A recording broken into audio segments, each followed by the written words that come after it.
Hay cargas que se sienten pesadas por las toneladas y hay otras que se sienten pesadas por la energía.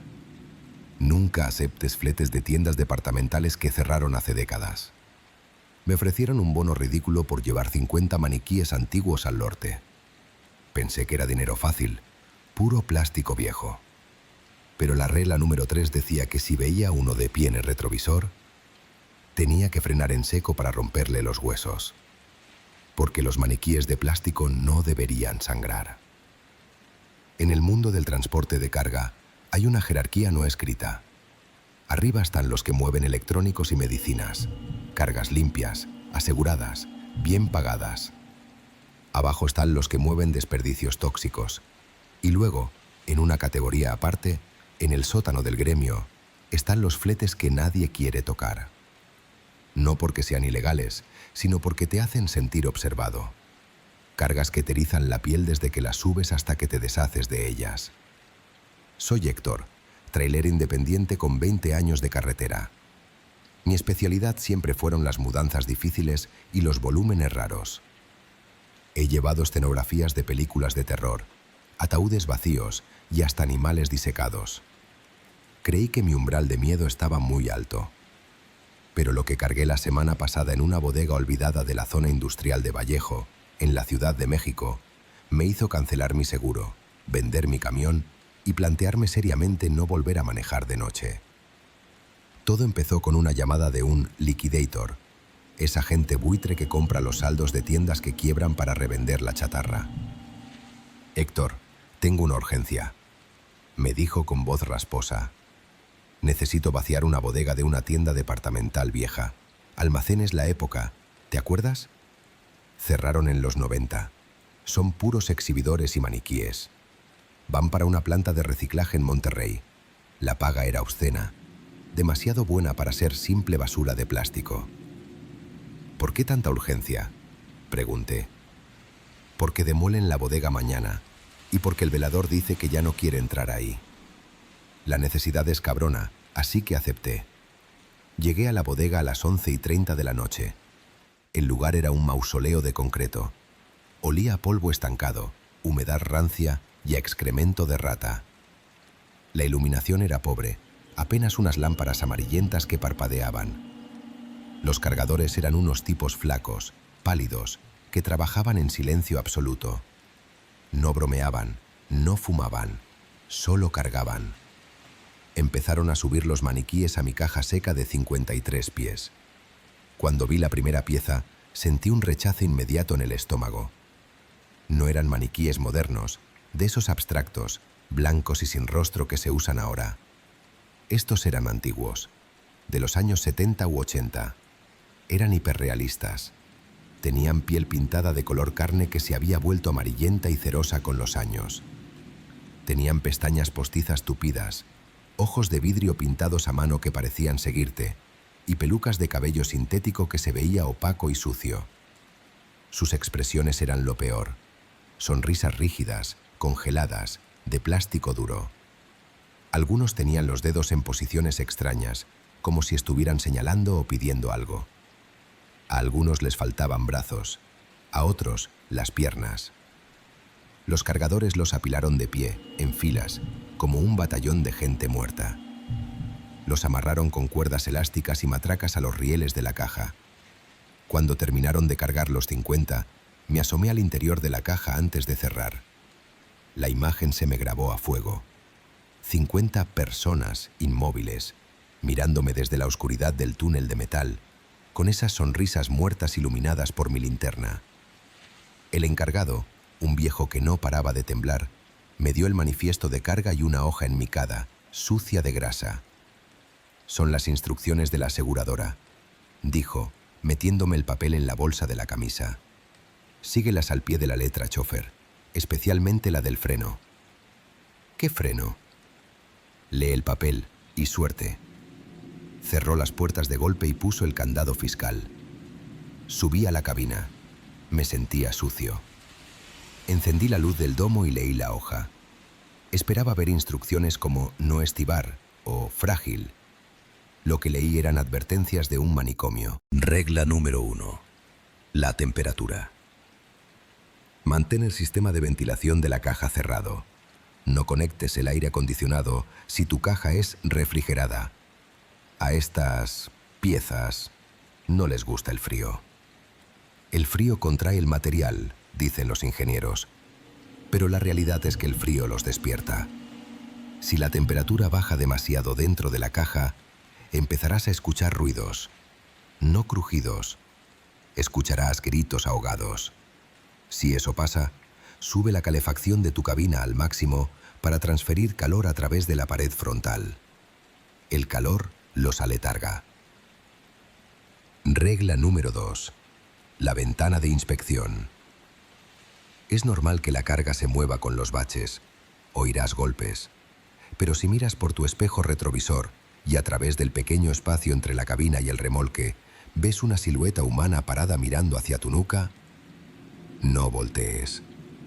Mantén la vista al frente. A veces los amarres se sueltan. Si les prestas atención, si haces contacto visual con ellos a través del espejo, intentarán llamar tu atención golpeando el cristal trasero de tu cabina. Ignóralos. No quieren platicar. Quieren entrar. Regla número 3. Esta estaba escrita con marcador rojo, remarcada con furia. El freno de pánico. Esta es la medida extrema. Si sientes que el camión se balancea violentamente, como si la carga estuviera corriendo de un lado a otro ahí atrás, o si ves claramente por el espejo que uno de los maniquíes está tratando de abrir las puertas traseras en movimiento para saltar, tienes que frenar de golpe. Písale al freno a fondo, bloquea las llantas, haz que la carga salga volando hacia la pared del fondo. Necesitas romperlos, necesitas que se hagan pedazos. Es preferible pagar los daños de la mercancía que explicarle a la policía por qué hay maniquíes caminando en la carretera. Si logran abrir la puerta y salir, será tu culpa lo que encuentren en el siguiente pueblo. Guardé la hoja, sintiendo una mezcla de risa nerviosa y miedo real. Están locos, pensé. Es una novatada para asustarme. Arranqué el motor. El Kenworth rugió, dándome seguridad. Salí a la carretera rumbo a la autopista 57, destino Monterrey. Las primeras 2 horas fueron tranquilas. Solo escuchaba el clac-clac rítmico del plástico chocando suavemente cuando pasaba un bache. Un sonido hueco, inofensivo. 2 de la mañana. Tramo Matehuala-Saltillo. El desierto estaba helado. La temperatura exterior marcaba 4 grados. El ambiente en la cabina cambió. Empecé a sentir una incomodidad física, como si tuviera hormigas en la espalda. Y luego, los sonidos atrás cambiaron. Ya no era clac-clac, era shh, shh. Sonaba como tela rozando contra madera, como ropa moviéndose, como pasos suaves, de pies descalzos, arrastrándose con cuidado por el piso del remolque para no hacer ruido. Traté de racionalizarlo. Se soltó un amarre y uno está oscilando, me dije. Pero entonces escuché el golpe. Toc, toc, toc.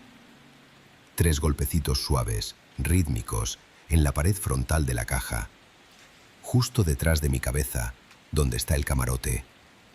Como si alguien estuviera tocando una puerta con los nudillos, pidiendo permiso para entrar. Subí el volumen del radio para tapar el ruido. Toc, toc, toc. Los golpes se hicieron violentos, desesperados. La lámina vibró. «¡Está cerrado!», grité, por puro nervio, sintiéndome ridículo. Se hizo un silencio total. Y luego escuché algo que me detuvo el corazón. Una risa. No una risa humana, llena de aire y pulmones. Era una risa seca, como de chasquidos, como si 2 piezas de plástico se frotaran entre sí, imitando el sonido de la alegría. Ca-ca-ca-ca-ca-ca. Me helé. Miré el termómetro. El frío del desierto estaba penetrando la caja. Recordé la regla número 1. El frío los activa.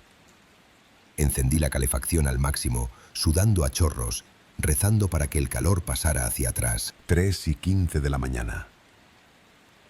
El camión empezó a comportarse extraño. Sentí un balanceo lateral. No era el viento, no era una llanta baja. El tráiler de 53 pies se mecía de izquierda a derecha. Sentí el peso desplazarse. Cualquier trailero sabe cómo se siente la carga suelta. Se siente inerte, se desliza y golpea. Esto no. Esto se sentía como peso vivo. Como cuando traes ganado y las vacas se asustan y corren todas juntas hacia un lado. Sentí cómo corrían de la parte trasera a la parte delantera. Pum, pum, pum, pum. Pasos pesados, descoordinados, y luego corrían de regreso. Estaban jugando, o estaban buscando una salida, o peor, estaban tomando impulso. Mis manos estaban blancas de tanto apretar el volante. Miré el espejo retrovisor izquierdo, buscando ver si la caja se estaba deformando. Regla número 2, no voltees. Pero lo hice. El ser humano es curioso por naturaleza, y esa curiosidad es nuestra tumba. Miré por el retrovisor. En el pequeño espacio oscuro entre la parte trasera de mi cabina y el frente del remolque, vi algo. Había una pequeña ventana de inspección en la caja. Normalmente está oscura, sucia, pero ahora, iluminada por el resplandor rojo de mis luces de freno traseras, había una cara presionada contra el vidrio. Era la cara de una mujer, de plástico, con los labios pintados de un rojo chillón y descascarado, y una peluca rubia sintética totalmente despeinada. Pero sus ojos no eran de vidrio pintado, se movían. Las pupilas se contraían y dilataban con la luz de los faros de los coches que venían en contra. Eran ojos húmedos, ojos con venas rojas. Me estaba mirando fijamente a través del espejo, y estaba sonriendo. Una sonrisa abierta, imposiblemente ancha, que le partía la cara de plástico hasta las orejas, mostrando dientes que parecían demasiado amarillos y sucios para ser falsos. Levantó una mano rígida, de dedos de plástico, y saludó lentamente. «Y...». La voz resonó en mi cabeza, aunque era imposible escucharla con el ruido del motor. El camión dio un bandazo violento hacia el acotamiento. Vi por el otro espejo que las puertas traseras del remolque se estaban abriendo. Uno de los cerrojos había cedido ante los golpes desde adentro. La puerta batía con el viento. Vi una pierna de color carne saliendo. Iban a saltar. Si saltaban a 90 kilómetros por hora, iban a provocar un accidente. O iban a salir corriendo al desierto. Recordé la regla número 3. Necesitas romperlos. Necesitas que se hagan pedazos. No lo pensé. El terror tomó el control absoluto. Iba a 95 kilómetros por hora. Me agarré del volante con todas mis fuerzas, cerré los ojos y clavé el pie en el freno hasta el fondo. ¡Screech! Las 18 llantas de mi Kenworth se bloquearon. El humo blanco de caucho quemado envolvió la carretera. El camión se arrastró 100 metros, bulgando como si fuera a desarmarse. La inercia fue brutal. Todo lo que venía suelto en mi cabina salió volando hacia el parabrisas. Y atrás, escuché el sonido más horrible de mi vida. No fue sonido de plástico hueco rompiéndose. Fue crunch. Sonido de huesos tronando. Sonido húmedo de carne golpeando metal a alta velocidad. Y gritos. Gritos agudos, múltiples, humanos. Gritos de dolor, de sorpresa, de rabia. ¡Ah! ¡Crack! ¡No! El impacto de la carga contra la pared frontal fue tan fuerte que sentí que me empujaban el asiento. Y luego, silencio. El camión se detuvo por completo en medio de la carretera oscura. Me quedé ahí, respirando agitado, con el corazón a 1000 por hora, esperando que algo golpeara la puerta. Nada. Solo el sonido del motor en ralentí y el olor a llanta quemada. No me bajé. Ni loco me bajaba ahí. Arranqué de nuevo, con las piernas temblando tanto que apenas podía pisar el embrague, y manejé despacio hasta la primera gasolinera con luz y gente, a unos 20 kilómetros. Ahí, bajo las luces LED brillantes de la estación, me atreví a bajarme a revisar. Caminé hacia la parte trasera del remolque con mi barra de metal en la mano. Las puertas traseras estaban cerradas, pero mal. El cerrojo estaba doblado hacia afuera, como si lo hubieran empujado con una fuerza descomunal desde adentro. Pero lo que me hizo vomitar el café fue lo que vi escurriendo por debajo de la puerta, goteando sobre la defensa. No era aceite, no era agua de condensación, era un líquido espeso, oscuro, casi negro. Sangre. O algo que parecía sangre coagulada, pero olía a barniz, a amoníaco y a carne podrida. Y pegado en el marco de la puerta, atrapado en la bisagra, había un dedo. Un dedo de plástico color carne, sí, pero en la base, donde se había arrancado por el golpe, se veía hueso.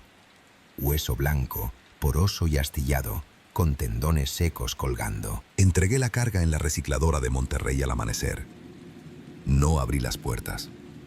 Les dije que el cerrojo estaba atascado y dejé que los operarios lo hicieran con sopletes. Cuando abrieron, vi de reojo desde la oficina.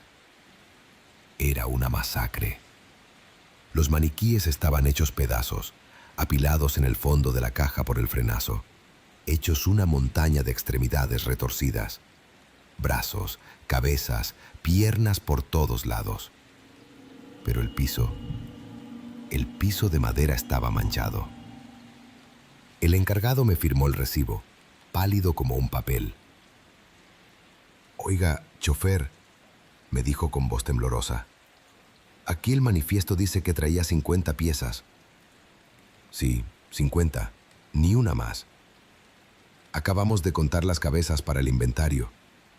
Tragó saliva. «Hay 51». Me quedé helado. ¿Cómo que 51?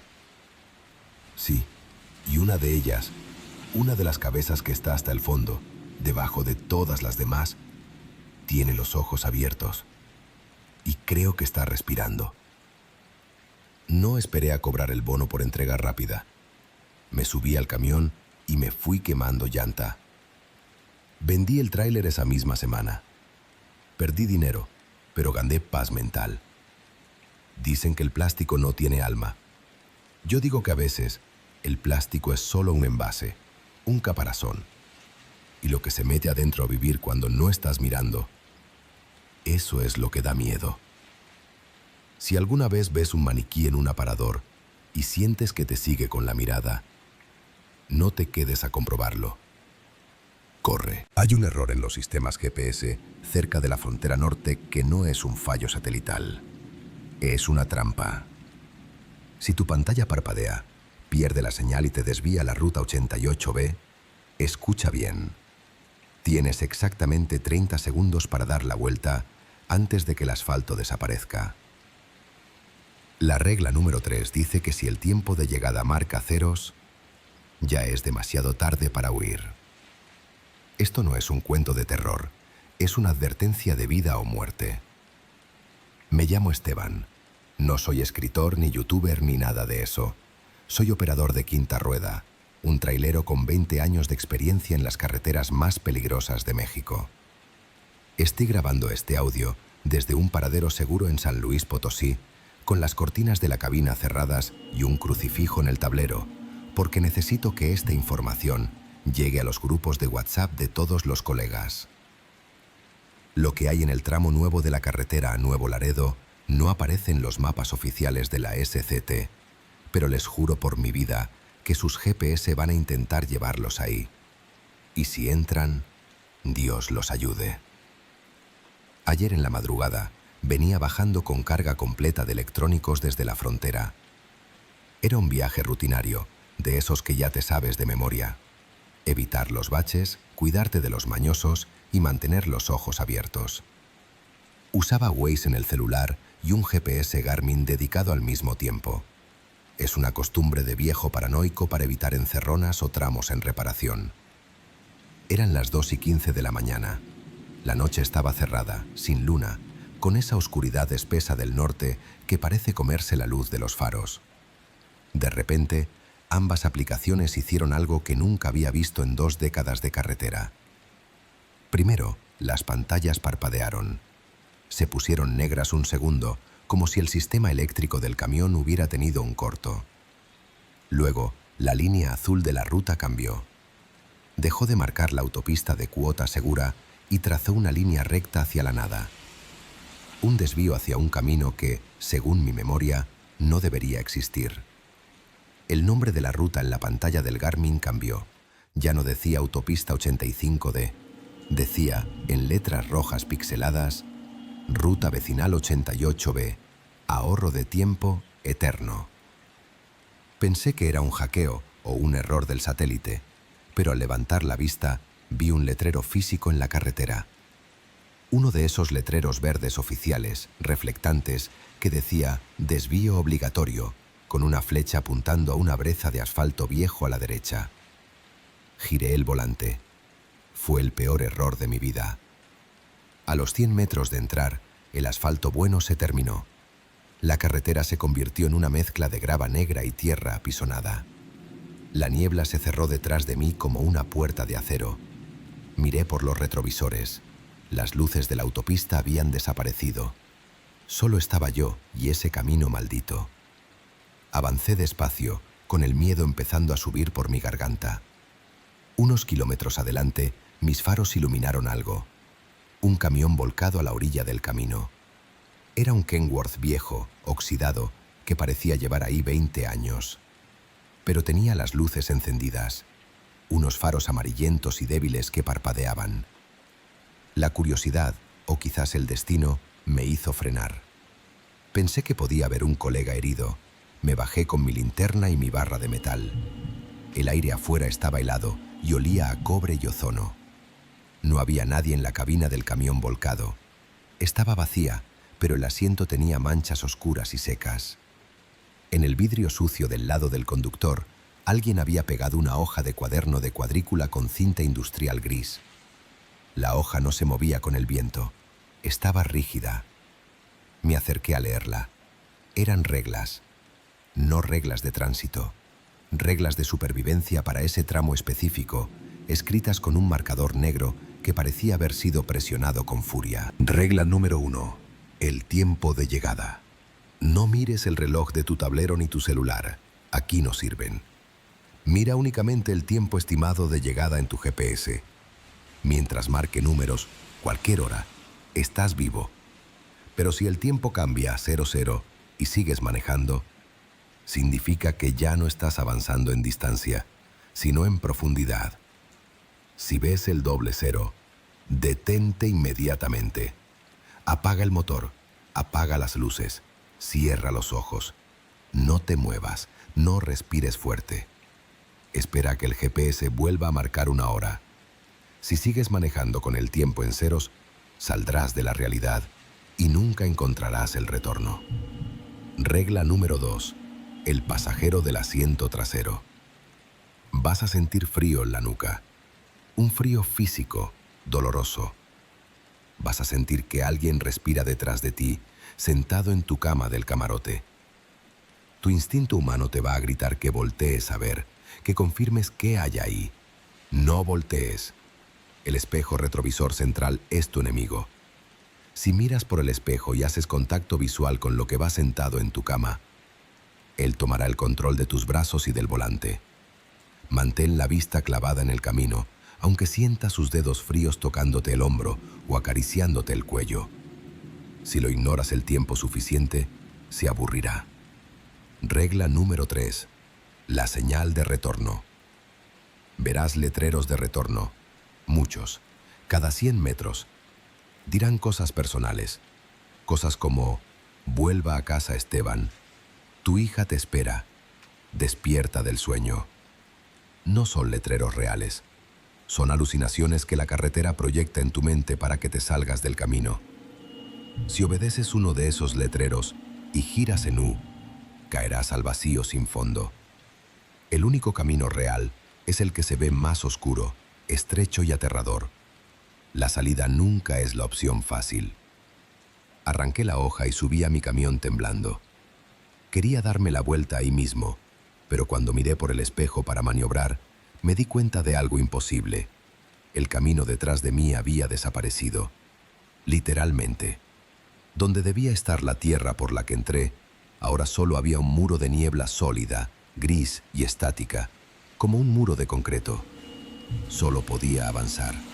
Arranqué el motor. El rugido del diésel sonó ahogado, como si estuviera bajo el agua. El GPS marcaba: llegada estimada, 3:30 de la mañana. Faltaba 1 hora. Puedo hacerlo, me dije. Solo sigue derecho. Avancé por la terracería. Los faros iluminaban árboles secos a los lados que parecían esqueletos humanos con los brazos levantados. No había animales, no había grillos. Silencio absoluto afuera. De repente, el GPS emitió un pitido agudo, largo, que me dolió en los dientes. Miré la pantalla. Los números parpadearon en rojo y cambiaron. Tiempo restante: 0 horas, 0 minutos. Regla número 1. El pánico me golpeó como un martillazo. Si sigues manejando, nunca saldrás. Frené en seco. El tráiler derrapó violentamente en la tierra suelta, casi tijereándose. Apagué el motor. Giré la llave de las luces. Todo se fue a negro. Oscuridad total, absoluta. Cerré los ojos fuerte, apretando los párpados hasta ver manchas de colores. Me abracé al volante. Pasaron minutos que parecieron horas. Entonces lo escuché. Pasos. Pasos pesados alrededor del camión. Crujido de ramas secas siendo aplastadas. Y luego, rasguños. Screech. Screech. Alguien estaba pasando algo metálico y afilado por la puerta del conductor, justo al lado de mi oído. Podía sentir la vibración en la lámina. «Abre, Esteban. El GPS dice que ya llegaste», susurró una voz. Era mi voz. Sonaba idéntica a mí, pero distorsionada, como si saliera de una radio vieja. «Abre. Hace frío afuera. Déjame entrar a mi camión».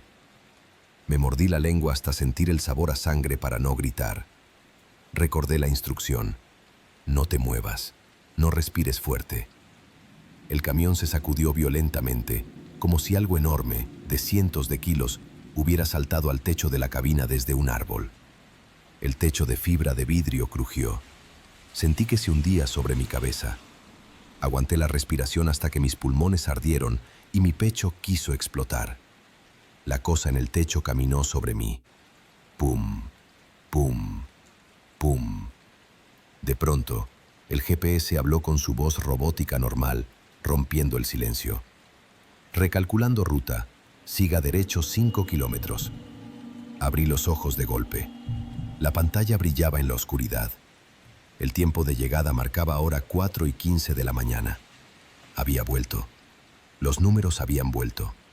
Encendí el motor con manos torpes y aceleré a fondo, dejando atrás los rasguños y la presencia en la oscuridad. Pero el calvario no terminaba. Apenas empezaba la parte psicológica. Kilómetro 5. La temperatura en la cabina cayó en picada.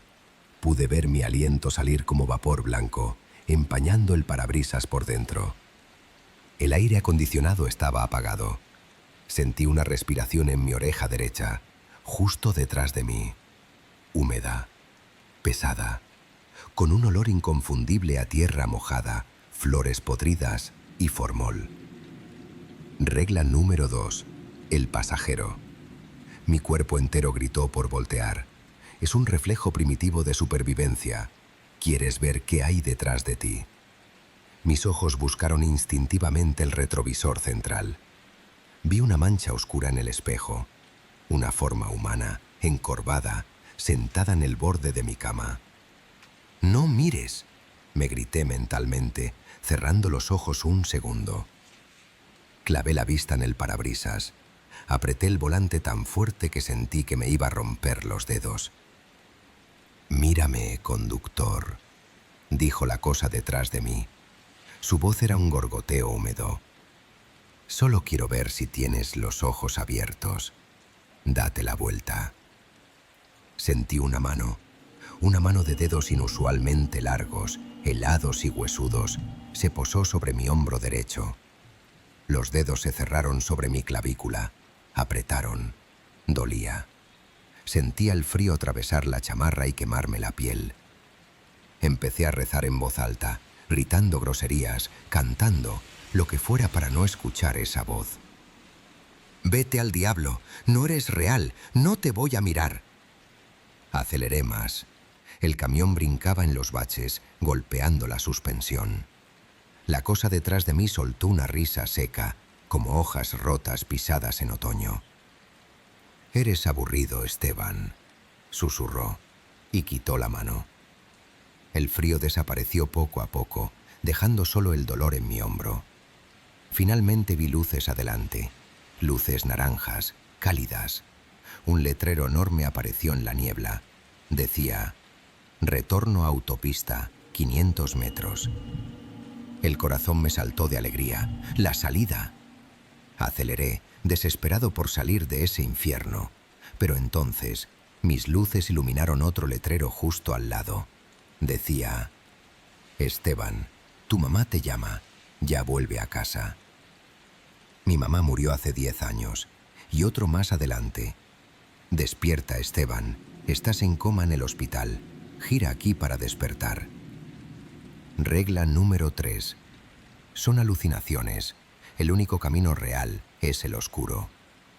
Frente a mí, el camino se bifurcaba.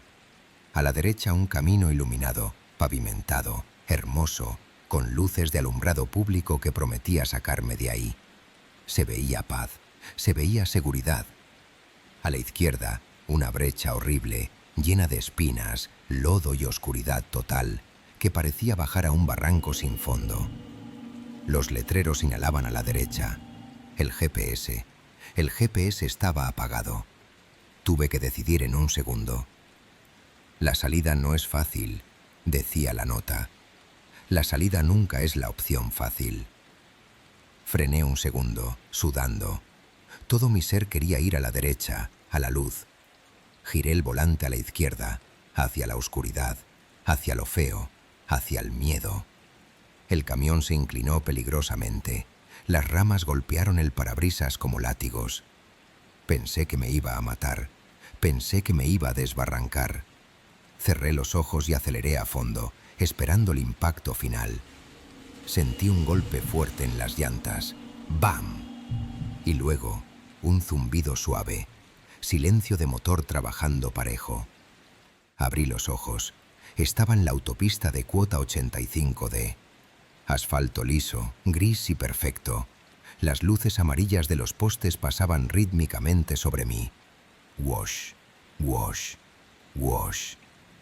A lo lejos vi las luces traseras rojas de otro tráiler. Nunca me había alegrado tanto de ver tráfico. El GPS se encendió solo y dijo con voz alegre: «Ha llegado a su destino». Miré la hora. Eran las 6 de la mañana. Había entrado a las 2:15. Habían pasado casi 4 horas, pero yo sentí que fueron 20 minutos. Me orillé en la primera gasolinera Love's que encontré. Me bajé del camión y casi me caigo de rodillas, vomitando bilis por los nervios. Un despachador me miró raro, pero no se acercó. Revisé mi camión con la luz del amanecer. La puerta del conductor estaba llena de arañazos profundos, surcos que llegaban hasta el metal vivo, arrancando la pintura, como si un animal con garras de diamante hubiera intentado abrirla. Y en el techo, me subí al estribo para ver el techo de la cabina. La fibra de vidrio estaba hundida. Había 2 abolladuras profundas, brutales. Tenían la forma inconfundible de 2 huellas de pies descalzos, pero eran pies humanos de casi 60 centímetros de largo. No he vuelto a usar el GPS de noche. He vuelto a los mapas de papel de la guía Roji. Y si alguna vez, manejando de madrugada por el norte, tu pantalla parpadea, pierde la señal y te marca una ruta con tiempo 0000, no pienses, no dudes, no seas curioso. Da la vuelta en U ahí mismo, pásate el camellón, rompe la ley, haz lo que tengas que hacer. Porque es mejor una multa de tránsito federal o perder el bono de puntualidad que terminar en el camino de donde yo apenas escapé. Hay rutas que no están hechas para los vivos, y el GPS a veces conecta con ellas. Si vas manejando de noche por una carretera libre y de pronto ves las luces ámbar de una caseta de cobro que no aparece en el mapa. No te detengas por completo. Es el peaje de los perdidos. La regla número 1 dice claramente: nunca les des monedas. Si estiras la mano con dinero, el cobrador te agarrará la muñeca y te la arrancará. Ellos no quieren tu plata, quieren un pago de sangre. Las carreteras de México están llenas de historias de fantasmas.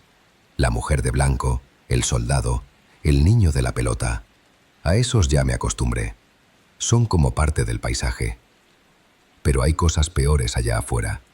Son las estructuras las que me dan miedo. Los lugares que aparecen y desaparecen. Soy Julián, operador de un Kenworth T660 color rojo. Llevo 12 años haciendo la ruta México-Veracruz, bajando por las infames cumbres de Maltrata. Es una bajada maldita, llena de neblina tan espesa que parece leche, curvas cerradas y rampas de emergencia que siempre huelen a balata quemada. Pero mi historia no es sobre un accidente en la bajada. Es sobre una parada que nunca debía hacer en un tramo que no debería existir. Era la madrugada del Jueves Santo. Lloviznaba, esa lluvia molesta que vuelve el asfalto un jabón. Yo venía bajando despacio, con el freno de motor activado rugiendo, cuidando las 30 toneladas de abarrotes que traía atrás. La radio avisó de un accidente grave más adelante, en la autopista de Cuota. Un pipa doble remolque se había volteado y estaba bloqueando ambos carriles. La fila era kilométrica. Para no quedarme parado 6 horas, decidí tomar una decisión arriesgada: desviarme por un tramo de carretera libre antiguo, un atajo que los viejos traileros usábamos en los 90 y que corre paralelo a la barranca. Según mis cálculos, era un tramo recto de 30 kilómetros, solitario pero rápido, que me sacaría adelante del accidente. Giré el volante y me metí en la oscuridad. Al principio todo iba bien, pero a los 10 kilómetros la niebla bajó de golpe, y entre la bruma vi luces. Luces ámbar, parpadeantes, arriba en el cielo, como las de una plaza de cobro. Me extrañó muchísimo. Esa carretera es libre, es federal. Nunca ha tenido cuota, y no había construcciones nuevas en esa zona. A medida que me acercaba, vi la estructura. Era una caseta de peaje, pero se veía enferma. El concreto estaba manchado de humedad negra y moho. Las estructuras metálicas del techo estaban oxidadas, chorreando óxido con la lluvia. Las luces parpadeaban con un zumbido eléctrico audible incluso sobre el motor de mi camión. Zzzt, zzzt. No había otros coches, no había gente. Solo mi camión y esa caseta bloqueando el camino en medio de la nada absoluta. De los 4 carriles, solo uno estaba abierto. La luz verde estaba encendida sobre la cabina del cobrador, invitándome a pasar. La pluma, la barra de paso, estaba abajo, bloqueando el camino. Tenía que parar. No podía volarme la pluma con el camión cargado. Si era de metal, me destrozaría el radiador y me quedaría tirado ahí. Frené. El sistema de aire siseó. Psss. El camión se detuvo a 1 metro de la cabina de cobro. Mientras buscaba monedas en mi portavasos, un recuerdo me golpeó como un rayo. Un viejo colega, el abuelo Ortiz, que en paz descanse, me había contado una historia sobre esto hacía años, en una cachimba en Puebla. Me dio una servilleta escrita con pluma azul y me dijo que nunca la perdiera. Yo la traía pegada en el parasol con un clip, más como amuleto supersticioso que otra cosa. La bajé con manos temblorosas y la leí bajo la luz tenue del tablero. El título, apenas legible por la grasa, decía: Si te sale la caseta vieja. Si vas manejando de noche por una carretera libre y de pronto ves las luces ámbar de una caseta de cobro que no aparece en el mapa, no te detengas por completo. Es el peaje de los perdidos. La regla número 1 dice claramente: nunca les des monedas. Si estiras la mano con dinero, el cobrador te agarrará la muñeca y te la arrancará. Ellos no quieren tu plata, quieren un pago de sangre. Las carreteras de México están llenas de historias de fantasmas. La mujer de blanco, el soldado, el niño de la pelota. A esos ya me acostumbré. Son como parte del paisaje. Pero hay cosas peores allá afuera. Son las estructuras las que me dan miedo, los lugares que aparecen y desaparecen. Soy Julián, operador de un Kenworth T660 color rojo. Llevo 12 años haciendo la ruta México-Veracruz, bajando por las infames cumbres de Maltrata. Es una bajada maldita, llena de neblina tan espesa que parece leche, curvas cerradas y rampas de emergencia que siempre huelen a balata quemada. Pero mi historia no es sobre un accidente en la bajada, es sobre una parada que nunca debí hacer en un tramo que no debería existir. Era la madrugada del Jueves Santo, lloviznaba, esa lluvia molesta que vuelve el asfalto un jabón. Yo venía bajando despacio, con el freno de motor activado rugiendo, cuidando las 30 toneladas de abarrotes que traía atrás. La radio avisó de un accidente grave más adelante, en la autopista de Cuota. Un pipa doble remolque se había volteado y estaba bloqueando ambos carriles. La fila era kilométrica. Para no quedarme parado 6 horas, decidí tomar una decisión arriesgada: desviarme por un tramo de carretera libre antiguo, un atajo que los viejos traileros usábamos en los 90 y que corre paralelo a la barranca. Según mis cálculos, era un tramo recto de 30 kilómetros, solitario pero rápido, que me sacaría adelante del accidente. Giré el volante y me metí en la oscuridad. Al principio todo iba bien, pero a los 10 kilómetros la niebla bajó de golpe, y entre la bruma vi luces. Luces ámbar, parpadeantes, arriba en el cielo, como las de una plaza de cobro. Me extrañó muchísimo. Esa carretera es libre, es federal. Nunca ha tenido cuota, y no había construcciones nuevas en esa zona. A medida que me acercaba, vi la estructura. Era una caseta de peaje, pero se veía enferma. El concreto estaba manchado de humedad negra y moho. Las estructuras metálicas del techo estaban oxidadas, chorreando óxido con la lluvia.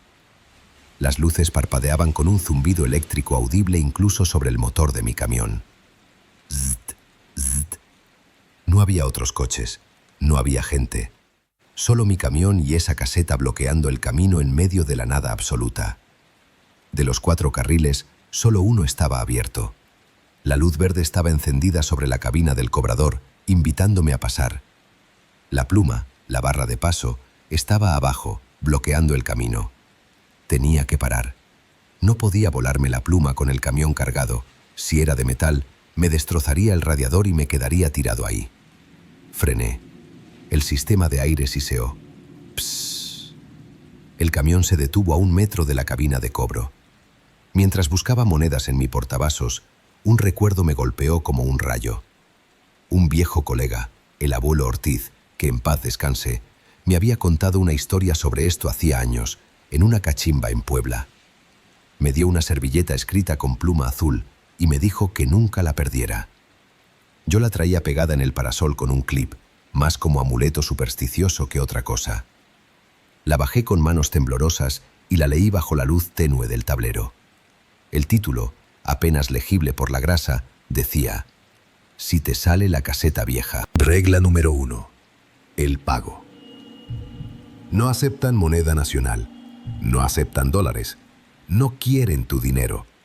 Si intentas darles monedas o billetes, el cobrador te agarrará la muñeca con fuerza inhumana y no te soltará hasta que corte. Ellos cobran vida o esencia. Para pasar, tienes que darles algo tuyo que tenga tu sudor, tu saliva o tu ADN. Un cigarro que ya hayas fumado, un mechón de pelo arrancado de raíz o una prenda usada. Tira el objeto en la canastilla. Nunca estires la mano directa al cobrador para entregarle algo en la palma. Regla número 2. La cara del cobrador. El cobrador siempre va a estar en la sombra. Lleva una gorra gris muy baja. No intentes verle la cara. La curiosidad te va a matar. Si te inclinas o usas una linterna para verla a los ojos, él levantará la vista. Y si ves lo que hay debajo de la gorra, tu mente no lo procesará.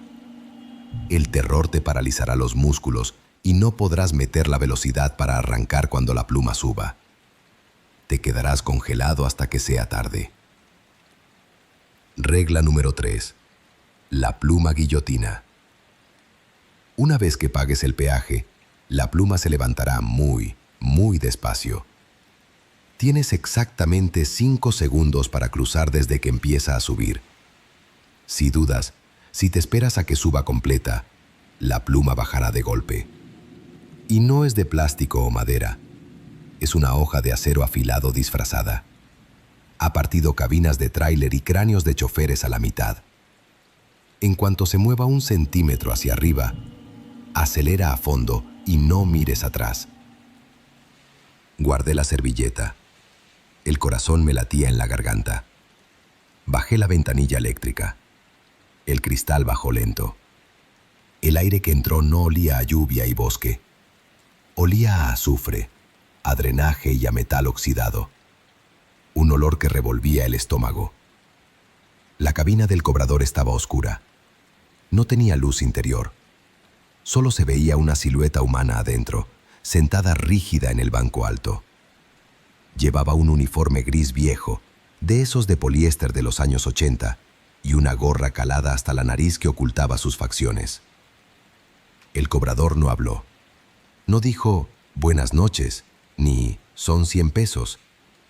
Solo extendió una mano hacia mí, sacándola por la ventanilla. La mano, Dios mío, era gris, como la piel de un tiburón muerto. Era larga, demasiado larga. Los dedos tenían demasiadas articulaciones, parecían patas de araña. Y las uñas eran negras, largas, curvas y sucias de tierra. Yo tenía un puñado de monedas de 10 pesos en la mano derecha, sudadas por el nervio. Iba a dárselas por instinto.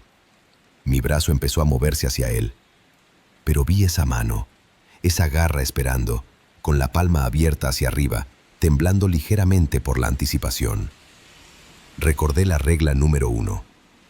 Si intentas darles dinero, te agarrará la muñeca. Retiré la mano de golpe, pegándola a mi pecho. Las monedas se me resbalaron y cayeron al suelo de mi cabina con un ruido metálico. Clink, clang. El cobrador hizo un sonido. Un gruñido bajo, gutural, impaciente. Movió los dedos grises, haciendo un gesto de «dame». Busqué desesperadamente algo mío. No fumaba, así que no tenía cigarros. No tenía chicles masticados. Miré mi mano. Me arranqué un cabello, pero se voló con el viento. Muy poco, pensé. No lo va a aceptar. Entonces vi mi pañuelo. Un pañuelo rojo, viejo, sucio de grasa, moco y sudor, que usaba para limpiarme la frente y las manos. Estaba empapado de mi esencia, como decía la regla. Lo agarré. Lo hice bola en mi puño.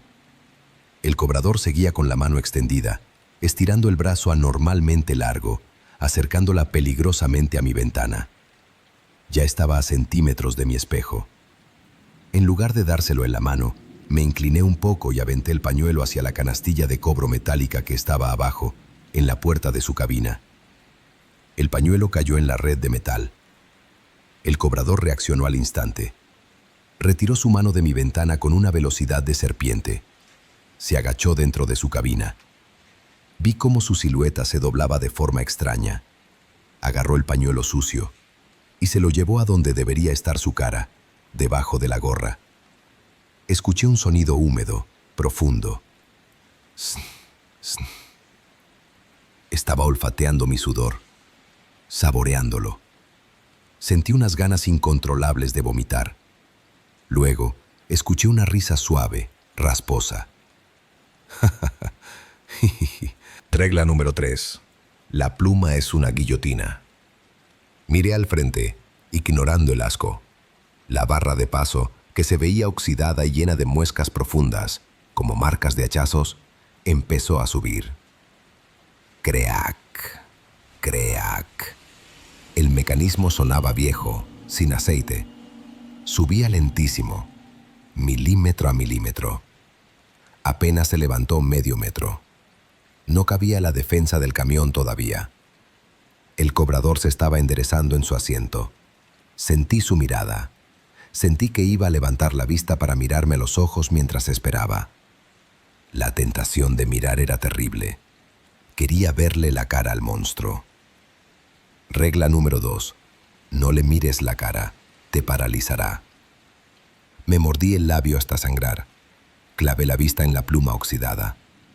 «Sube, maldita sea, sube», susurré. La pluma subió 1 metro. Apenas pasaba el cofre. 1 segundo. 2 segundos. 3 segundos. La pluma se detuvo de golpe a mitad de camino. Empezó a vibrar, lista para caer. El cobrador golpeó el vidrio de su cabina con la palma abierta. ¡Bam! Quería que volteara del susto. «Mírame, Julián», susurró una voz cavernosa que conocía mi nombre. No volteé. Metí primera con furia. Solté el embrague de golpe. El motor del Kenworth rugió y el camión saltó hacia adelante. Aceleré a fondo, raspando las velocidades. La pluma empezó a bajar, rápido, zumbando en el aire. Pasó la trompa del camión. Pasó el parabrisas. Pasó el techo de la cabina. Escuché un estruendo metálico atrás, justo detrás de mis oídos. ¡Clang! Un golpe seco, brutal, que hizo vibrar todo el chasis. El camión se sacudió, pero siguió avanzando. No paré. No desaceleré. Miré por el retrovisor mientras me alejaba a toda velocidad. Las luces de la caseta parpadearon una última vez y se apagaron de golpe. La estructura entera desapareció en la niebla como si fuera de humo. Solo quedó la oscuridad de la carretera libre y la lluvia.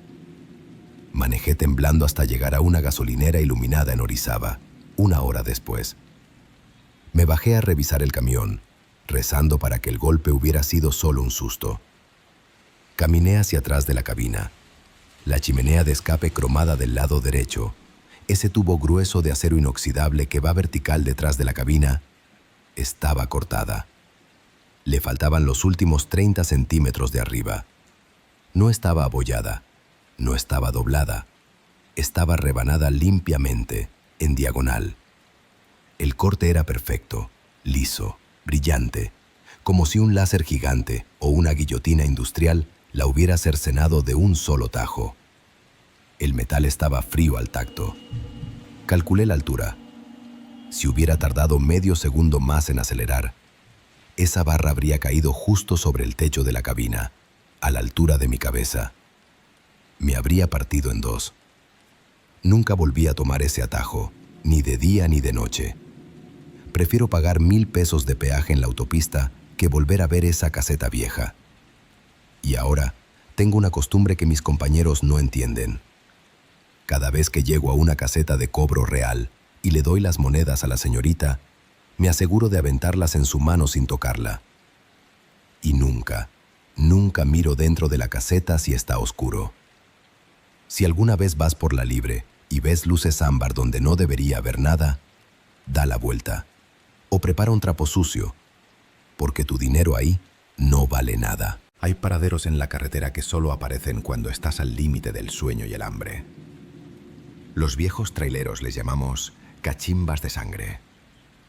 Si encuentras una, la regla número 2 es vital. Pide solo café negro y pan duro. Nunca, bajo ninguna circunstancia, pidas el guisado especial.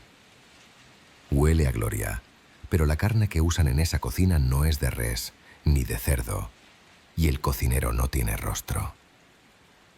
El hambre y el sueño son los peores copilotos que un trailero puede tener. Son traicioneros. Te hacen ver cosas que no existen y, peor aún, te hacen detenerte en lugares donde ni el mismo diablo se bajaría a orinar. Soy Martín, alias el Gavilán en la frecuencia. Opero un Freightliner Cascadia blanco. Llevo 30 años en las rutas del Pacífico y el centro de México. Conozco cada bache, cada curva y cada cachimba desde Tijuana hasta Tapachula. Pero hay una ruta que siempre me ha dado mala espina. La carretera libre que cruza la Sierra Gorda de Querétaro de madrugada. Es un tramo de curvas cerradas, neblina eterna que se pega al parabrisas y una soledad absoluta que te hace hablar solo. Era una noche de martes, lluviosa y fría de noviembre. Llevaba 12 horas manejando sin parar por un retraso en la carga. Mi estómago rugía más fuerte que el freno de motor y mis ojos se cerraban solos, pesados como plomo. Necesitaba café cargado y comida caliente urgentemente, o me iba a quedar dormido al volante y terminar en el fondo del barranco. En una curva cerrada, entre la niebla espesa, vi una luz.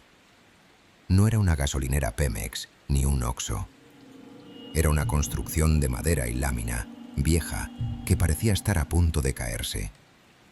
Tenía un letrero luminoso de neón rojo, zumbante, que parpadeaba intermitentemente. Cachimba el descanso, abierto 24 horas. Me extrañó. Llevo años pasando por ahí y nunca había visto ese lugar. No aparecía en mi GPS ni en Waze. Pero mi hambre no discutió. Mi instinto de supervivencia me pedía calorías y cafeína. Me orillé en el patio de tierra y lodo. No había otros camiones, solo mi tráiler y el silencio sepulcral de la sierra, roto por el zumbido eléctrico del letrero rojo. Apagué el motor. El silencio me golpeó los oídos. Bajé del camión. El olor que salía del lugar era hipnótico, casi agresivo. Olía a café de olla con piloncillo, a chile frito y a carne asada con especias fuertes. Se me hizo agua la boca al instante. Caminé hacia la entrada. Al empujar la puerta mosquitera, sonó una campanita oxidada que resonó demasiado fuerte. ¡Clink, clang! El interior estaba en penumbra. No había luz eléctrica normal, solo estaba iluminado por veladoras rojas en las mesas y la luz multicolor de una rocola vieja en la esquina que tocaba un bolero triste y distorsionado, como si el disco estuviera rayado. Las paredes de madera estaban llenas de fotos antiguas, amarillentas, de gente parada frente a camiones de los años 50. Pero nadie sonreía en las fotos. Todos tenían los ojos tachados o borrados. Había 3 clientes sentados en mesas separadas, en las sombras. Hombres con chamarras de cuero y sombreros calados hasta los ojos, inmóviles frente a platos vacíos. Ninguno volteó a verme cuando entré. Parecían estatuas. Me senté en la barra de madera, que estaba pegajosa de grasa vieja. Frente a mí, pegado con cinta masking tape amarillenta en el dispensador de servilletas metálico, había un papel de cuaderno arrancado, escrito a mano con letra temblorosa y tinta negra. No era el menú. El título decía: Reglas de la casa, para llegar al amanecer. Me pareció una broma de mal gusto, pero empecé a leer mientras esperaba que me atendieran. Regla número 1. El cocinero sin rostro. El dueño y cocinero es don Elías. Él trabaja detrás de la ventanilla de servicio, esa pequeña abertura que conecta con la cocina. Solo verás sus manos y su delantal manchado de rojo. No intentes verle la cara. No te agaches, no te asomes, no uses el flash de tu celular. Si intentas mirarlo a los ojos, él pensará que lo estás retando y te mostrará lo que esconde debajo del delantal. Créeme, es lo último que verás. Regla número 2. El guisado prohibido. Tenemos café de olla, pan y frijoles refritos. Puedes pedirlo sin miedo, pero si don Elías te ofrece el guisado especial del día con insistencia, dile que no. Dile que eres vegetariano, que tienes úlcera, lo que sea. El guisado huele a la mejor barbacoa que has probado en tu vida. La tentación será terrible, casi sobrenatural. Pero la carne no es de res, ni de cerdo, ni de chivo. Es carne larga. Carne de los que no siguieron las reglas. Si pruebas un solo bocado, no podrás parar de comer hasta reventar, y tu alma se quedará en esta cocina para siempre. Regla número 3. El amigo de la mesa 4. Si uno de los clientes de las mesas, generalmente el de la gabardina amarilla, se levanta y se sienta contigo en la barra, no le hables. No lo mires a los ojos. Él te hará plática. Te hará preguntas muy personales. Preguntará por tu familia, por tus rutas, por tus miedos más profundos. Ignóralo. Sigue mirando tu café como si fuera sordo. Él es un recolector. Busca permiso para entrar en tu vida. Si le respondes una sola palabra, le das permiso de subir a tu camión cuando te vayas. Y él nunca viaja solo. Terminé de leer, sintiendo un escalofrío que me recorrió la columna vertebral. ¿Qué clase de lugar de locos es este?, pensé. Pero el olor a comida me mantenía clavado al asiento. De repente, la ventanilla de la cocina se abrió de golpe. ¡Clac! Unas manos grandes, callosas, peludas y cubiertas de cicatrices de quemaduras pusieron una taza de barro humeante frente a mí. El delantal que se veía a través de la ventanilla estaba empapado en manchas oscuras, frescas. «Café pa'l frío, chofer», dijo una voz ronca, profunda, que parecía salir de un pozo lleno de grava. No sonaba humana. Sonaba como si varias voces hablaran al mismo tiempo. «Gracias, jefe», dije, mirando fijamente la taza, recordando la regla número 1 con un sudor frío en la frente. No levanté la vista. El café estaba delicioso, fuerte, con mucha canela. Me revivió un poco. «¿Va a querer cenar?», preguntó la voz, arrastrando las palabras. «Hoy tenemos suerte. Tenemos el guisado especial. Carne fresca, recién llegada de la sierra. Tiernita. Está para chuparse los dedos. Y hasta los huesos». En ese preciso momento, el olor a carne especiada se intensificó de una forma brutal. Invadió mis fosas nasales. Era un aroma dulce, ferroso, graso, irresistible. Mi estómago dio un vuelco de deseo doloroso. Salivé como un perro de Pavlov. Mi cerebro gritaba: «Pídelo, tienes hambre, es solo carne». Casi digo que sí. La palabra sí estaba en la punta de mi lengua. Pero recordé la regla número 2. Carne larga. Carne de los que no siguieron las reglas. Me mordí la lengua. «No, gracias, don. Ando mal del estómago. Solo los frijoles, si tiene, y unas tortillas». Hubo un silencio tenso, pesado, en la cocina. Escuché el sonido de un cuchillo grande, de carnicero, golpeando una tabla de picar con fuerza bruta. «Chac, chac, chac». «Como quiera», gruñó la voz, decepcionada y molesta. «Usted se lo pierde».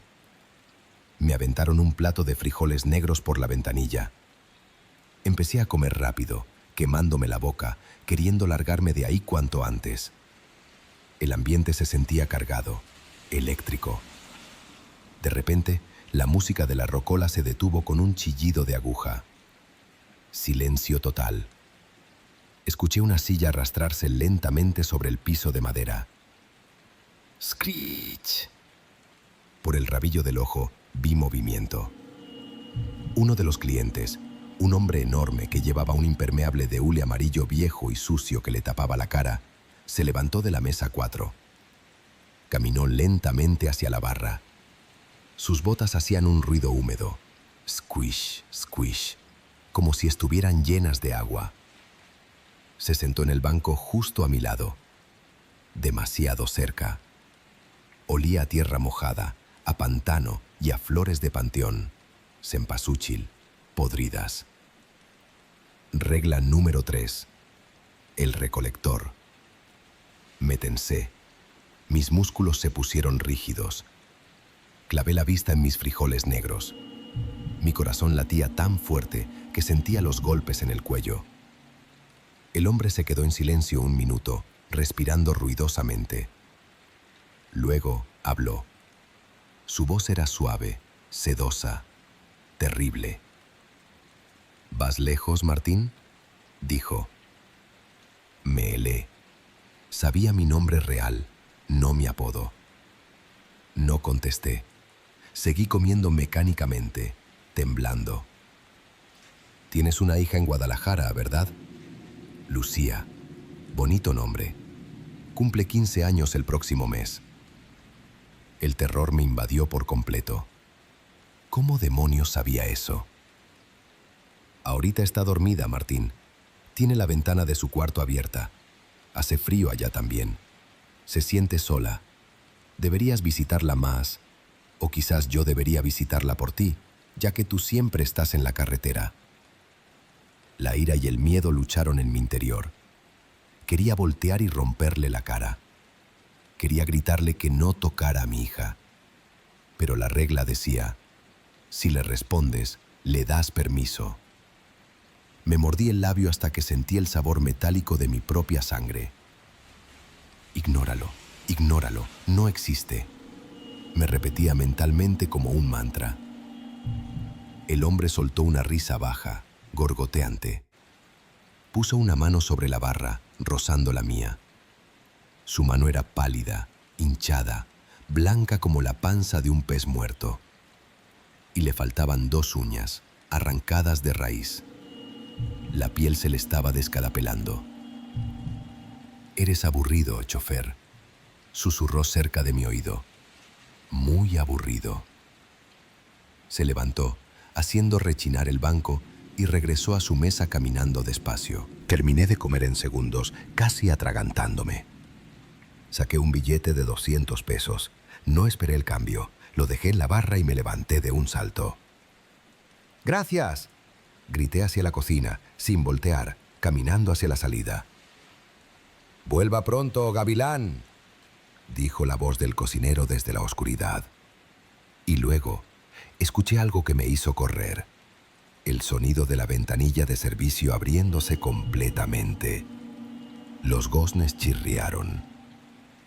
«Oiga, se le olvidó su cambio», gritó el cocinero. Sentí que se asomaba. Sentí su intención de que yo volteara por reflejo. Regla número 1. No le mires la cara. No volteé. Empujé la puerta mosquitera con el hombro y salí corriendo al patio. Mientras corría hacia mi camión, sentí una mirada en mi espalda. Una mirada física, pesada, maligna, que me quemaba la piel. Y escuché, desde adentro de la cachimba, un sonido gutural, múltiple. Como si todos los clientes y el cocinero estuvieran riéndose y gritando al mismo tiempo con voces de cerdo. Subí a mi camión casi tropezando en el lodo. Mis manos temblaban tanto que se me cayeron las llaves 2 veces. «¡Arranca, maldita sea, arranca!», grité, metiendo la llave. El motor tardó en responder. Raca, raca, raca. Miré por el retrovisor hacia la cachimba. La puerta mosquitera se estaba abriendo lentamente. El hombre del impermeable amarillo estaba saliendo. Y venía caminando hacia mi camión. Rápido. El motor rugió y arrancó. Metí primera, solté el freno de aire y aceleré a fondo. Las llantas patinaron en el lodo, lanzando tierra hacia atrás. El camión salió disparado hacia la carretera. No dejé de acelerar hasta que puse 30 kilómetros de distancia y vi las luces de un pueblo. Manejé hasta el amanecer, con la radio a todo volumen para no pensar. Cuando el sol salió por completo, me detuve en una gasolinera segura en San Luis Potosí. Necesitaba orinar y revisar que no trajera a nadie colgado. Me bajé del camión. Revisé la caja, los ejes, todo. Cuando llegué a la puerta del copiloto, me detuve en seco. En el estribo de metal había lodo fresco. Huellas de botas grandes, pesadas. Pero lo peor no eran las huellas. En la manija de la puerta había una mancha de grasa o baba viscosa que olía terriblemente a flores de panteón y tierra mojada. Y en el vidrio de la ventana del copiloto, escrito en el polvo de la carretera con un dedo, decía: «Saludos a Lucía». El recolector había intentado subir. O quizás viajó conmigo un rato en el estribo. Llamé a mi esposa inmediatamente. Le dije que cerrara todas las ventanas y no le abriera a nadie. Desde esa noche, cargo una hielera grande con mi propia comida. Compro sándwiches, atún, lo que sea. No me importa cuánta hambre tenga, ni cuánto sueño traiga. No vuelvo a parar en cachimbas que no conozca, y mucho menos si tienen luces rojas. Y si alguna vez están en la sierra y ven un letrero que ofrece guisado especial, sigan de largo, aceleren. Es mejor pasar hambre una noche que convertirte en el ingrediente especial del día siguiente. La soledad del trailero es una bestia distinta a cualquier otra. No es la soledad del ermitaño ni la del prisionero. Es una soledad en movimiento. Es estar encerrado en una caja de metal que vibra constantemente, rodeado de una oscuridad absoluta a 100 kilómetros por hora, sabiendo que un error de medio segundo te convierte en una cruz más al lado del camino. Tu única conexión con el mundo de los vivos es la radio CB, el cuadrado. Ese aparato que te trae voces de colegas, advertencias y chistes malos. Pero, ¿qué pasa cuando la radio te trae algo más? ¿Qué pasa cuando, entre la estática, sintonizas una frecuencia que no debería existir? Me llamo Tomás. En las ondas me conocen como el Centinela. Llevo 15 años recorriendo la ruta del Pacífico, desde las selvas del sur hasta el desierto de Sonora. He escuchado de todo: peleas, confesiones, llantos. Pensé que la carretera ya no tenía secretos para mí. Pero nada me preparó para lo que viví la madrugada del martes pasado, cruzando el tramo entre Santa Ana y Caborca. Esa noche aprendí que hay aparatos viejos que no solo reciben señales eléctricas, sino que sirven de puerta para los muertos. Todo empezó hace un mes. Mi viejo camión tronó el motor subiendo la Rumorosa. La reparación era impagable, así que me quedé a pie. Un colega me pasó el dato de un lote en Hermosillo que remataba unidades. Fui con urgencia y mis ahorros en la bolsa. Ahí encontré un Peterbilt 379, modelo 98. Un clásico de trompa larga, color vino, impecable. El precio era ridículamente bajo. El vendedor, un tipo sudoroso, me dio las llaves sin mirarme a los ojos. «El camión está al 100», dijo. El dueño anterior lo cuidaba más que a su vida. «¿Y qué pasó con él?», pregunté. «Se murió. Un infarto masivo dormido en el camarote. Muerte natural. En este gremio, morir dormido en tu cabina es casi una bendición, así que no le di importancia y cerré el trato». Mientras revisaba la cabina, noté la radio. No era moderna. Era una Cobra 29L TD Classic, una reliquia analógica de cromo pulido y perillas pesadas, atornillada al techo con una solidez industrial. El vendedor me dio una caja con las cosas del difunto. «Iba a tirar la radio», me dijo. «La viuda dice que está salada, que su marido hablaba solo con ella antes de morir. Pero jala bien, así que ahí se la dejé». Esa noche, limpiando la cabina a fondo, metí la mano bajo el asiento del conductor. Mis dedos tocaron algo pegajoso. No era basura. Pegado con cinta canela vieja a los resortes del asiento, había un sobre manila sucio. Dentro, una hoja de cuaderno de cuadrícula, amarilla por el tiempo, escrita con lápiz con una letra temblorosa y apretada. Quien escribió esto tenía mucho miedo. El título decía: «Para el nuevo dueño del vagabundo. Reglas del radio». Me reí. Pensé que eran instrucciones mañosas del viejo dueño, pero al leer, la risa se me congeló. Regla número 1. El canal 9. Emergencias. Este radio tiene demasiada potencia. A veces capta señales de antes. Si en el canal 9 escuchas a una mujer joven llorando, diciendo que su auto se descompuso en el kilómetro 42 rumbo a Bahía de Quino, no contestes. Esa mujer murió en 1993. Lleva 30 años pidiendo ayuda. Si le contestas, ella pensará que por fin alguien la escuchó y la verás parada en la siguiente curva bajo la lluvia. Te seguirá hasta que te salgas del camino. Regla número 2. El silbido. Si escaneando canales caes en uno donde solo se escucha un silbido agudo y constante, cambia de inmediato. No es interferencia, es un sonar de búsqueda. Si lo escuchas por más de un minuto, el silbido empezará a modularse y dirá tu nombre. Una vez que pronuncie tu nombre, la perilla se trabará y tendrás que escucharlo hasta que te diga la fecha de tu muerte. Regla número 3. el colega fantasma. Si un trailero con voz ronca y demasiado amable te pregunta «¿Cómo está el clima allá adelante, colega?», y ves que la noche está despejada, miéntele. Dile que hay niebla cerrada. Si le dices la verdad, lo tomará como invitación para correr. Verás unos faros antiguos en tu retrovisor, te empujará y no se irá hasta sacarte del camino. Murió por exceso de velocidad y busca compañía para estrellarse. Regla número 4. Escrita en mayúsculas y remarcada con furia. El canal 19 a las 3:33 de la mañana. Esta es la más importante.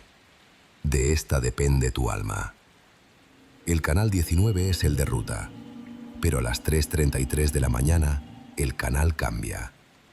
Si a esa hora la radio se queda en silencio total, sin estática, y escuchas la voz de un niño pequeño preguntando «¿Ya llegamos, papá?», tienes que contestar. Agarra el micrófono y di con voz firme y cariñosa «No, hijo, todavía falta mucho. Duérmete otro rato». Dilo exactamente así. Si no contestas o te quedas callado por miedo, la voz del niño se volverá la de un hombre adulto y furioso que gritará «Entonces me voy a sentar adelante contigo». Sentirás que el asiento del copiloto se hunde, el aire se helará y ya no irás solo. Es probable que no llegues al amanecer. Guardé la hoja en la guantera temblando. Viejos locos, me dije para darme valor. Arranqué mi primer viaje a Tijuana. El Peterbilt jalaba increíble y la radio funcionaba perfecto. La primera noche pasó sin incidentes y me sentí tonto por creer en fantasmas. Maldita sea mi suerte por no haber tirado esa hoja.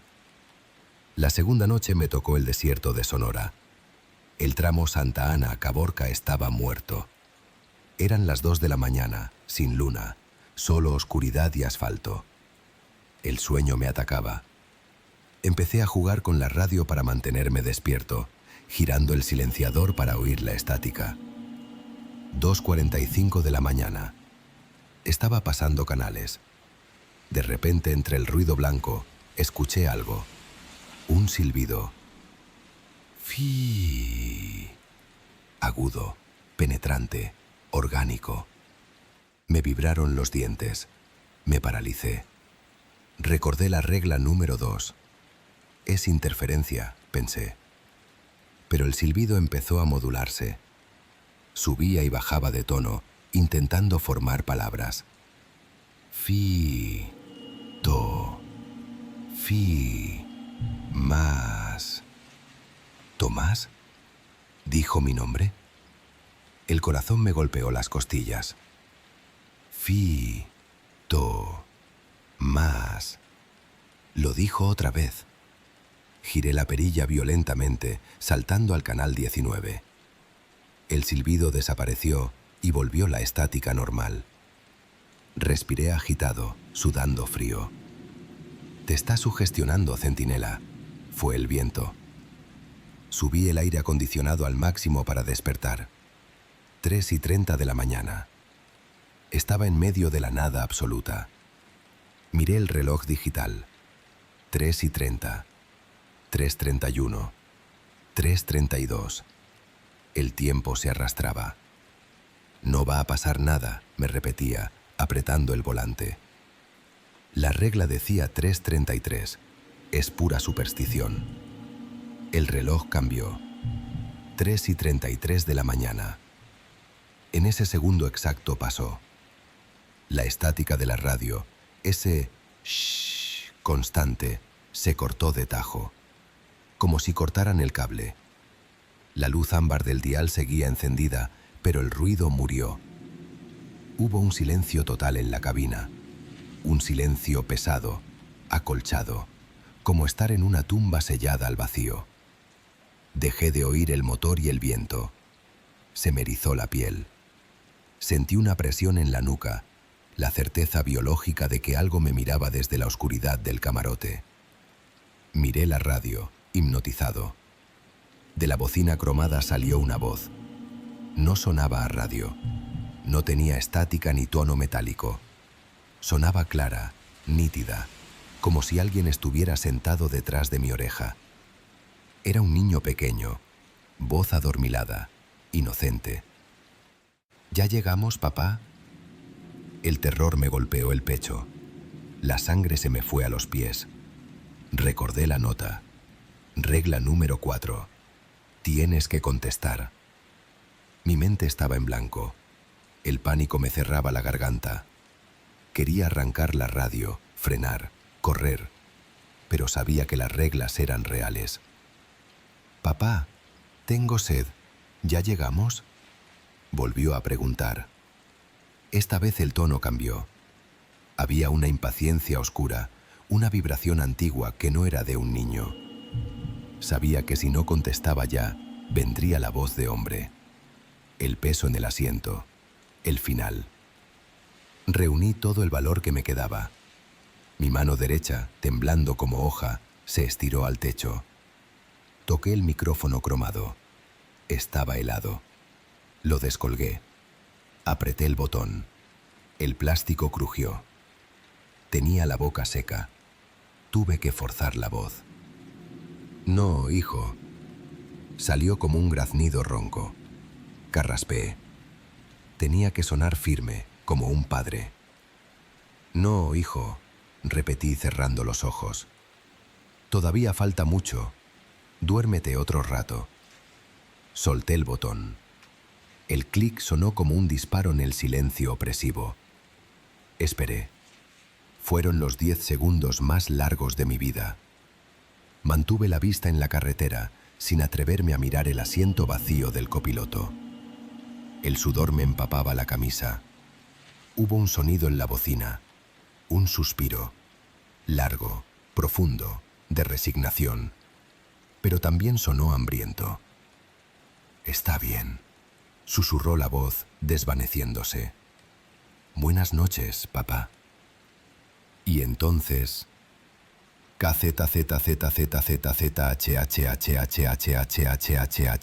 Llegué a Tijuana al amanecer. Me orillé en la primera llantera abierta, me bajé temblando, busqué herramientas y desatornillé la radio del techo con furia.